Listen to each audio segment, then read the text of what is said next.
I wanted to start off by talking about your history. The Flash, Agents of S.H.I.E.L.D, The Boys, and so many wonderful shows that I've loved over the years. For my audience, can you talk a little bit about your background and your experience in directing and television, particularly in the sci-fi and comedy genre? Sure, yeah. I've done a lot of visual effects heavy shows and action shows, and that has included certainly some superhero shows of different kinds. So lots of whether that's dark like Jessica Jones or more lighthearted like The Flash, and then dark comedy like The Boys, as you mentioned, or Outer Space, yeah, Agents of S.H.I.E.L.D. I would say that I love those shows because I like heightened stakes and I like action and adventure. My background is in editing, and I did a lot of shows that had action and visual effects as an editor. And so having that background and knowing what it takes to, make an action scene work, and knowing the pieces that you need and the pieces you don't need, and also how the visual effects will evolve after you're done.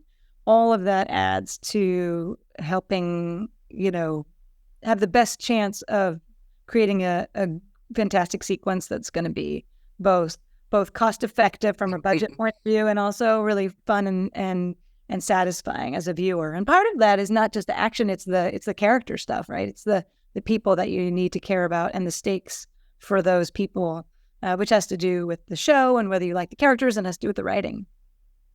Well, you've worn multiple hats in the industry. You've gone from child actor to director and editor.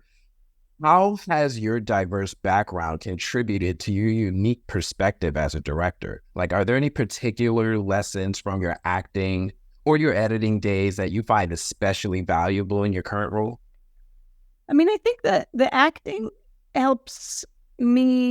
background just helps me be sympathetic to the issues that are at hand. I think a lot of people assume that acting, I could be wrong, but I think a lot of people assume acting is really easy. And if you ever see some of these crazy, all green screen shots that memes, which they like to send around, you realize, oh my God, these people are acting really emotional moments to like a tennis ball or to, do something that's absolutely not really there. And that's not easy, right? So I like to, really help the actors talk through what it is they're imagining, what it is they're looking at, because they don't necessarily know if it's the first version of that monster or the first version of that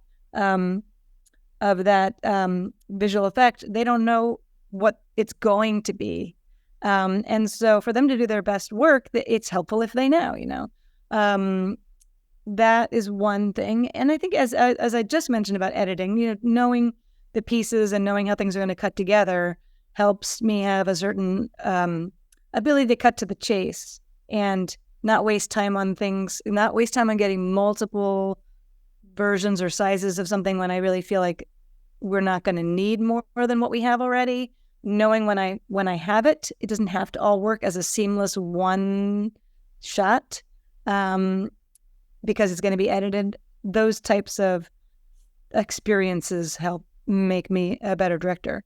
Most directors have done something else before stepping onto the directing stage. And so people come at it from lots of different backgrounds. So there might be a cinematographer who's more comfortable with thinking about lighting, or an actor who's more comfortable thinking just about acting.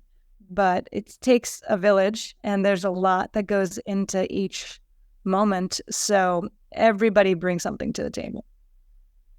Now, I'm really curious. In your experience as an artist, in Upload, there's the concept of the digital afterlife, which opens up some really fascinating and ethical and philosophical questions while keeping humor like an integral part of the show. Can you talk a little bit about what goes through your mind when directing a show like this? Certainly, in terms of the nuts and bolts, any show that I've worked on that's heightened reality has certain rules that you have to remember. Whether mythology, whether it's about soups or whether it's about that you can open your hand and see a television screen. And trying to understand the nitty gritty of that.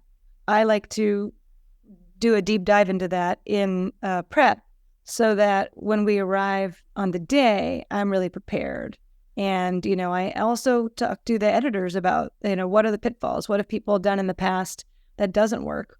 What's gotten you in a jam? What can I avoid so that you have the best chance of making this work? So on upload, for example, when somebody like, the AI guy snaps and then food arrives on the table, or, someone spins around and then suddenly gets a champagne glass in their hand, knowing how to make those moments work obviously I consider it my job, but it's also really fun to try to do that the best version that we can do.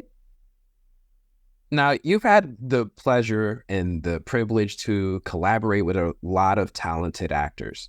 Is there a specific actor or actress whose performance truly impressed you? And can you tell us what made that collaboration so special or memorable? I'm not sure that I could pick one. I've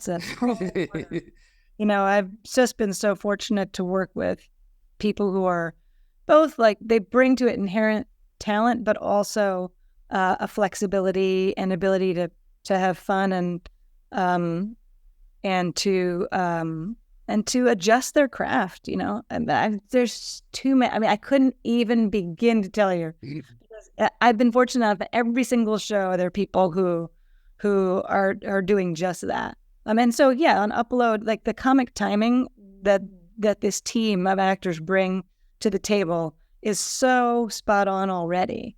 And some of the ad libs are hilarious and like character based and really, really thoughtful ad libs. So I was just super impressed with this particular cast and their ability to do comedy of different shades, not just big, wacky, over the top moments, because those exist too, but also really grounded human moments with pathos as well as humor. And it's every single actor on this show has been able to do that.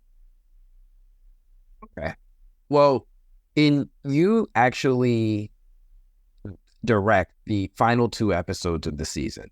And can you offer a teaser or a hint about what fans can expect from your episodes, or maybe something that you're looking forward to fans seeing without explicitly saying that will leave them excited? Oh, sure. I mean, these are the last 2 episodes, so you're going to get a significant bit of information about Nathan, who has downloaded, his health and his well-being and what's going on there. That's really, really important. So hold on to your seats. And also, we're gonna find out what happens with the Horizon case, and we're gonna find out what that means for everybody involved. I don't know. There's so many things I don't want to give away, but it will also leave you with a season where you're going to be wondering what's going to happen in season 4, and I can't give that away. But it's going to be pretty nail-biting ending. So I'm going to switch gears for a quick moment. I just have to. Your episode of The Boys, the Bloody Doors Off, it got a lot of attention. It made Variety's list of Emmy predictions. Can you share anything whatsoever, behind the scenes, anecdotes, challenges you faced, anything while directing that intense, action-packed episode? Yeah, so that is the episode where they go to Sage Grove, and we had to film in an actual but abandoned psychiatric institute. It's a creepy place. That even empty, it's a creepy place. And we filmed there for almost a week and did all of the scenes there. It was very, very ambitious show, and I mean, so many of the episodes are. But Lamplighter, Frenchie seeing Lamplighter, and their confrontation. Cindy doing her crazy powers. A lot of crazy stuff happens there, and Love Sausage, and which is talked about a lot. And there's just so many funny and crazy things that happen in that place. So that was a real highlight. Was doing all of the scenes at Sage Grove. Yeah. Thank you for that. Your career, you have a mix of drama, you have comedy, you have action. Do you have a preference to a particular genre? Anything that really shines through in your directorial choices? Preference. I've been so fortunate, and I've purposefully tried to work on shows that are different. I don't want to get pigeonholed into any one thing. But I love working with visual effects as long as they're grounded in some kind of real human moment. So I want the stakes to be clear, and I want to care about the characters. So I think to me, that's what I'm looking for, whether that's in outer space or on this world, whether that's in a, current story or whether that's in the future. That's what matters to me. And sometimes that's funny, and sometimes it's darkly funny, or sometimes it's out and out wacky funny. I think my sensibility is a little less slapstick and a little less wacky, and a little darker. That's just me. But so it was fun, in an episode in a show like Upload, where, Greg's like, no, there's definitely going to be a goat. And this is important to me. This goat scene is really important to me. I'm like, or like, there's definitely going to be 2 babies in a high chair drinking at a bar. And I'm like, why? I don't understand. He's like, just go with it. I'm like, okay, I'm just going to go with it. I love that. I'm going to be very cognizant of our time, and I do appreciate your time. I just have one last question. You've had such a beautiful career. You've touched across a few different areas in this industry.